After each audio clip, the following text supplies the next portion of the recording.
سیف اللہ صاحب یہ بتائے گا کہ یہ جو نظام ہے یہ کس طرح کام کرے گا؟ کیش لیس صرف کیش پہ ہی سارا کام ہوگا؟ جو بھی وہاں پہ اگر مسافر جاتے ہیں، کوئی مٹھائی خریدتا ہے، کوئی بھی شاپنگ کرتا ہے، یا پھر یہ کیش پہ بھی ہوگا؟ کیا ہے یہ کیش لیس نظام اور ڈیجیٹل ادائیگیوں کا معاملہ؟ جی دیکھیں، جیسا کہ نام سے ظاہر ہے کیش لیس، یعنی کہ آپ کیش کے علاوہ بھی کر سکتے ہیں پیمنٹ۔ پاکستان ایئرپورٹ اتھارٹی نے حکومت پاکستان کے ویژن اور اسٹیٹ بینک کی ہدایات کے مطابق ایئرپورٹس پر ڈیجیٹل ادائیگیوں کا جو نظام ہے وہ شروع کر دیا ہے۔ اس نظام کے تحت ہوائی اڈوں پر دکانیں، ریسٹورانٹ اور سروس پرووائڈر جو ہیں اب ڈیجیٹل ادائیگی کے طریقہ کار کو اپنائیں گے، جن میں کارڈز، موبائل والیٹ شامل ہیں۔ اور یہ بات امپورٹنٹ ہے کہ یہ جو ڈیجیٹل پیمنٹ پرووائڈرز ہیں یہ اسٹیٹ بینک کے لائسنس یافتہ ہی ہوں گے۔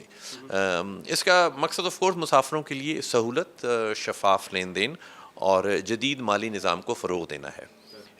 ڈیجیٹل ادائیگی سے نقدی رکھنے کی ضرورت کم ہوگی، اور اس عمل سے معیشت کی جو دستاویز کرنے کا عمل ہے اس میں بھی مدد ملے گی۔ یہ دیکھیں کیٹیگری اے، بی، سی، یعنی کہ جو ہمارے بڑے ایئرپورٹس ہیں اس پر تو یہ فی الفور اس کے احکامات جاری کر دیے گئے ہیں، اور یہ کچھ ہی دنوں میں، اور کچھ دنوں سے میری مراد یہ ہے کہ کچھ ویکس میں یہ نظام جو ہے یہ لاگو ہو جائے گا۔ اس کے علاوہ جو چھوٹے ایئرپورٹس ہیں اس پر ان کو احکامات دے دیے گئے ہیں، لیکن ابھی ان کو پابند نہیں کیا گیا ہے۔